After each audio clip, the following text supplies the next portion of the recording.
Bonjour, ici Cédric du dépannage informatique. Alors aujourd'hui nous arrivons sur le troisième volet de Gmail et plus précisément comment gérer ses contacts. Donc nous allons lancer un navigateur, le navigateur avec lequel je m'étais enregistré la dernière fois. Donc vous voyez je suis connecté ici. Je vais donc très simplement cliquer sur Gmail pour me rendre sur Gmail. Je m'aperçois que j'ai quelques messages, on y reviendra un petit peu plus tard. Mais pour l'instant, nous allons voir la gestion des contacts. Donc pour gérer ces contacts, vous avez en haut, ici en haut à gauche, où il y est inscrit Gmail, la possibilité de cliquer sur la petite flèche et vous voyez, vous avez Contact. Donc nous allons cliquer ici sur Contact et nous arrivons dans l'interface des contacts. Vous voyez que ici, nous avons Nouveau contact, alors que lorsque nous étions sur Gmail, je vous montre également comment revenir sur votre messagerie. Vous cliquez sur Gmail ici, vous avez Nouveau message. Donc en fonction de l'endroit où vous vous trouvez, vous n'avez pas le même message, bien évidemment. Donc ici, comme nous sommes dans les contacts, vous avez Nouveau contact. Donc très simplement, pour créer un nouveau contact, nous allons cliquer sur Nouveau contact. Nous arrivons dans le formulaire qui va nous permettre de saisir le nouveau contact. Donc très simplement, vous cliquez ici sur les petits points qui sont là, voilà, et vous allez pouvoir mettre le prénom, le nom, le deuxième prénom, le suffixe, le préfixe. Donc nous allons faire ça. Je vais créer des contacts factices, bien sûr. Voilà. On va dire prénom Jean, nom Bab. Et une fois que vous avez rempli donc ces deux champs, vous cliquez sur enregistrer et vous voyez ici ça se remplit automatiquement. Donc ici nous avons la possibilité donc de mettre l'adresse email de ce monsieur Jean Bab. Donc lorsque vous cliquez dans le champ email qui est ici, vous pouvez choisir si vous voulez l'email personnel, professionnel, personnalisé. Donc nous allons laisser personnel pour le moment et nous allons partir du principe que ce monsieur Jean Bab, Jean.bab, est sur Gmail, donc @gmail.com. Ensuite, nous allons mettre le numéro de téléphone de cette personne et vous voyez ici, c'est exactement pareil. Lorsque vous avez cliqué ailleurs, il vous indique téléphone, mais lorsque vous cliquez sur le champ pour rentrer le téléphone, vous avez la possibilité de mettre mobile, de mettre professionnel, personnel, etc. Je vais donc rentrer son numéro de mobile.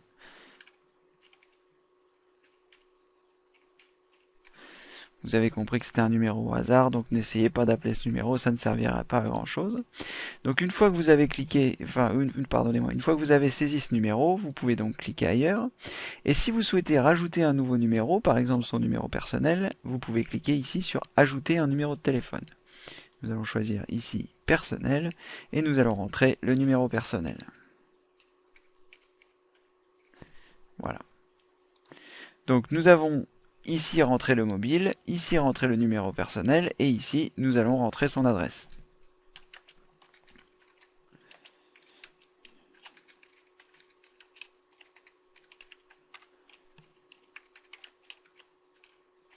Voilà.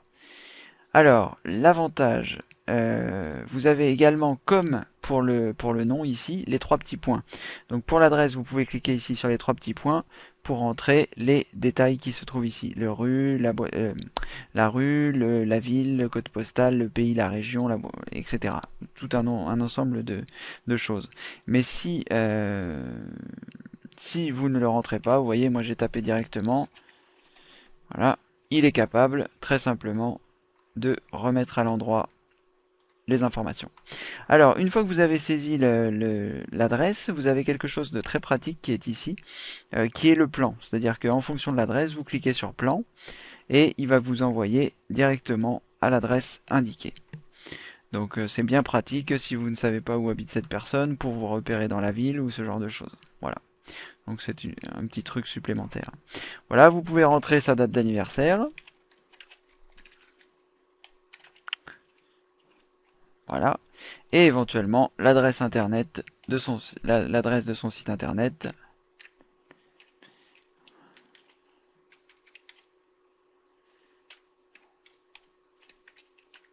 Voilà. Et vous avez également la possibilité de rajouter d'autres choses comme le nom phonique, un pseudo, la fonction et la société, etc. Un certain nombre de choses que vous pouvez rajouter ici si les informations qui sont là ne vous suffisent pas. Vous avez également la possibilité ici de mettre une petite note, euh, n'importe laquelle, par exemple le code de porte 2541. Voilà, par exemple. Voilà, donc là nous avons rentré un contact. Nous avons également la possibilité ici de d'ajouter une photo. Donc vous cliquez sur ajouter une photo et vous pouvez aller la chercher soit sur votre disque dur, soit à partir de vos albums Picasa, soit à partir d'une adresse URL, etc. Donc ça vous permet d'avoir une photo pour cette personne. Donc nous avons créé ce contact et nous voyons qu'il apparaît à la catégorie ici mes contacts. Et nous avons la possibilité, si nous le souhaitons, de rajouter des catégories. C'est par exemple, c'est un ami du poker, admettons. Donc on va cliquer ici sur groupe et nous allons choisir nouveau groupe et nous allons l'appeler poker. Voilà, je clique sur OK. Et donc il va être automatiquement rentré dans poker. Et quand je clique ici sur nouveau groupe, je vois qu'il fait partie de mes contacts et de poker. Donc je vous conseille de toujours laisser vos contacts dans le groupe mes contacts. Ça vous permet de savoir le nombre de contacts que vous avez dans votre carnet d'adresses. Voilà. Ensuite, pour revenir, donc j'ai la possibilité en cliquant sur le bouton qui se trouve ici de revenir sur l'ensemble de mes contacts. Donc pour le moment, je n'en ai qu'un vu que je viens de le créer. Mais nous voyons ici qu'il fait partie du groupe poker. Il n'est pas indiqué qu'il fait partie du groupe mes contacts parce que tous les contacts font partie du groupe mes contacts par défaut. Donc nous allons, je vais en créer quelques-uns pour que vous puissiez voir un petit peu les différentes options qui s'offrent à nous. Donc je vais pas abuser de votre temps et je vais créer les contacts et nous reverrons quand j'aurai créé l'ensemble des contacts. Donc à tout de suite. Voilà, donc j'ai créé 4 contacts. Je connais beaucoup de gens comme vous pouvez le voir. C'est le cas de le dire. Et donc les contacts sont créés ici et je vois que dans Contact, j'ai 4 contacts. Ici dans Poker, je n'ai qu'un contact puisque il n'y a que Jean Bab, vous voyez ici, qui fait partie du groupe Poker. Mais je vais par exemple rajouter donc Jean Jing et Jean Taz qui font partie du Poker. Donc je clique ici. Alors, donc là je suis dans l'ensemble de mes contacts, mais j'ai la possibilité de les sélectionner donc par l'intermédiaire de cette petite croix et de choisir ici groupe et d'appliquer le poker.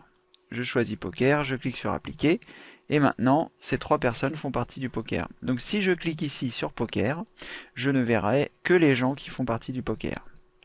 Donc vous verrez, c'est très pratique de faire des groupes, surtout si vous souhaitez faire des envois groupés je sais pas, de fichiers PPS à vos amis, que ce soit au groupe amis, au groupe famille, vous avez un groupe professionnel à qui vous ne voulez pas envoyer ces PPS. Donc voilà, ça va vous permettre de vraiment, grâce à ces catégories, d'envoyer à des personnes ciblées. Donc, ce que je voulais vous montrer également, donc là je suis dans Poker, je vais revenir dans mes contacts pour voir s'afficher l'ensemble de mes contacts. Je peux décocher ici les cases.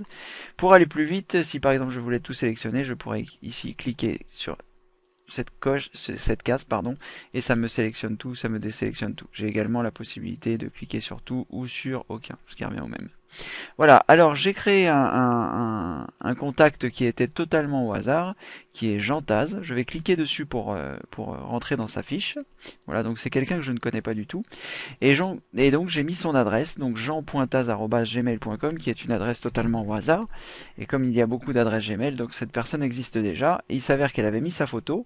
Donc la photo est mise automatiquement. Ce n'est pas moi qui l'ai rajoutée. C'est que comme euh, Google a détecté que jean.taz@gmail.com avait mis sa photo, ça fonctionne. Je vais vous le montrer également avec moi en créant un nouveau contact.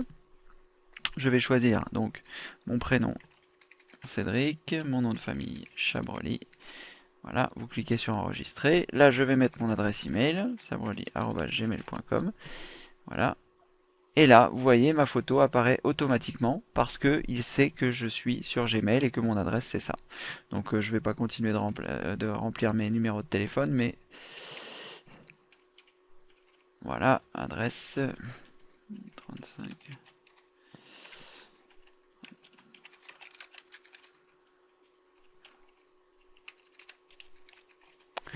Voilà.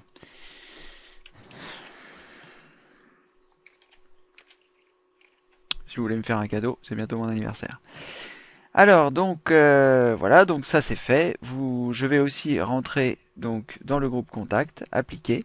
Alors ce qu'il faut savoir, c'est que je peux créer d'autres groupes. Donc par exemple, je vais ici dans groupe, je fais un nouveau groupe et je mets famille par exemple. Voilà, je clique sur OK. Et je vais avoir la possibilité, donc là il m'a rajouté dans famille. Si je souhaite enlever le groupe que je viens d'ajouter, je clique ici dans groupe, je clique sur famille. Et je n'oublie pas de cliquer sur appliquer et le groupe famille disparaît.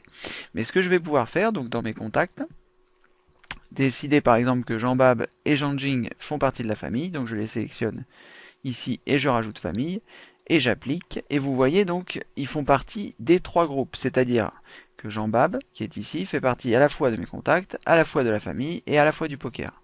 Donc ça veut dire que lorsque je vais envoyer un email, j'aurai la possibilité d'envoyer soit à la famille, soit au poker, soit au contact, et Jean-Bab fera partie des catégories qui seront sélectionnées. Donc là vous avez vu à peu près comment ça se passe pour créer un nouveau contact. Et nous allons maintenant voir comment ça peut se passer pour envoyer un email. Alors ce que je peux faire par exemple si je suis dans ce contact et que je veux tout de suite lui envoyer un email, j'ai un bouton ici pour lui envoyer un email. Donc je clique et ça créera un nouveau mail où son nom sera rempli automatiquement avec cette adresse email. Mais ce n'est pas ce que je vais vous montrer pour le moment. Nous avons également la possibilité, lorsque nous cliquons ici sur le plus, de supprimer le contact, d'exporter le contact, d'imprimer le contact, d'afficher les conversations récentes avec ce contact, etc., etc. Voilà, donc je vais revenir ici sur Gmail et je vais vous montrer un petit peu comment ça se passe pour envoyer un message. Donc je clique sur nouveau message, ça nous avions vu ça la semaine dernière, mais maintenant que nous avons des contacts, je vais vous montrer à quel point il est facile d'envoyer un mail à un contact. Alors, admettons que je souhaite envoyer un message à Jean-Bab. Donc, je vais commencer à taper son prénom, J-E. Et vous voyez, j'ai l'ensemble des personnes, enfin, l'ensemble des personnes qui commencent par J-E qui me sont affichées. Donc, comme je connais trop de gens, c'est pas très pratique. Mais si j'avais connu, par exemple, juste Jean-Bab et que les autres ne soient pas là, je ne verrais que Jean-Bab. Donc, j'ai juste à cliquer dessus et il remplit automatiquement l'adresse email. Donc ensuite, pour l'objet et le corps du texte et envoyer ça, nous avons vu ça la semaine dernière, donc je ne vais pas vous remontrer ça. En revanche, ce que je vais vous montrer, ce sont les champs qui sont ici intéressants. Donc si vous vous envoyez à une seule personne, vous mettez dans le champ A, donc on l'envoie à Jean-Bab, voilà, c'est fait. Mais si vous voulez l'envoyer à plusieurs personnes et que ces personnes ne se voient pas entre elles, lorsque par exemple vous faites des envois de mailing groupés, si vous envoyez un PPS à 50 personnes, c'est bien de le faire dans le champ CCI, qui veut dire carbone copie invisible. Les destinataires ne se verront pas entre eux, donc ça évite aux sociétés de marketing de créer des centaines d'adresses et de vous retrouver dans des choses un petit peu commerciales. Donc vous cliquez ici sur ajouter un champ CCI et voilà. Et vous avez la possibilité ici soit de cliquer sur CCI, soit de mettre le nom des personnes. Alors là, je vais vous montrer en mettant le nom des personnes, donc ça fonctionne exactement comme dans le champ A qui est ici. Donc je peux choisir cette personne. Mais ce que je peux faire également, c'est cliquer ici donc sur CCI. Une fenêtre apparaît et je vais avoir la possibilité ici de choisir à quel groupe je l'envoie. Donc par exemple, je clique ici sur mes contacts et je vais choisir poker. Et là, il ne m'apparaît les gens qui ne font partie que du poker. Donc, ça me surprend un peu parce que j'avais pas l'impression que tout le monde faisait partie du poker. Je vais juste le vérifier. Donc, vous recliquez ici dans Contact. Là, on est sur une fiche contact, donc vous cliquez sur l'icône qui est ici pour vous retrouver sur l'ensemble de vos contacts. Ah, c'est bien ça. Nous avons donc 5 personnes ici et 4 personnes qui font partie du poker. Gentilgana ne faisant pas partie du groupe poker. Donc je vais enlever Jean Jing qui ne fera pas partie du poker. Appliquer, voilà. Donc il a bien disparu du poker, il est toujours dans famille. Donc je retourne dans Gmail. J'ai toujours mon formulaire qui est ici. J'ajoute mon champ CCI, je clique sur CCI, je choisis poker. Voilà, et vous voyez, il n'y a plus que 3 personnes. Donc ça pourrait très bien être le groupe famille, amis, etc. Mais vous pouvez sélectionner le groupe ici. Vous cliquez ici sur tout, il va sélectionner donc les 3 personnes. vous pouvez en enlever ou en rajouter. Mais si par exemple vous avez 50 personnes et que vous voulez l'envoyer à ces personnes, et vous cliquez sur OK. Et là, les 3 noms ont été rentrés dans le champ CCI. C'est-à-dire que les personnes ne verront pas à qui vous avez envoyé. Cédric Chabrolier recevra donc l'email en pensant qu'il est le seul destinataire. Pareil pour les deux autres. Donc ce sera très pratique. Voilà, donc ça c'est fait. Donc là je ne vais pas envoyer ce mail, donc je clique sur supprimer. Mais sachez que si je clique sur Gmail ici, boîte de réception, voilà, pour revenir sur la boîte de réception, je n'ai pas perdu mon message, car souvenez-vous, il est dans les brouillons. Je peux le récupérer ici, vous voyez, il a conservé mes 3 noms, et ce que je n'avais pas fait dans l'objet et le corps du texte. Donc là je vais le supprimer pour pas qu'il soit dans les brouillons et qu'il encombre pour rien. Voilà, donc vous vous souvenez ici, je ne vais pas revenir sur le fait des messages. Nous avons donc vu les contacts qui sont accessibles donc par l'intermédiaire de ce menu. Vous cliquez sur le petit triangle, vous allez sur les contacts. Voilà, donc nous avons vu comment créer des contacts, comment créer des groupes, comment les ranger dans des groupes, et nous verrons d'autres choses intéressantes sur Gmail la semaine prochaine. Voilà, c'était Cédric du dépannage informatique, et je vous dis à la semaine prochaine pour un nouveau tutoriel. Au revoir.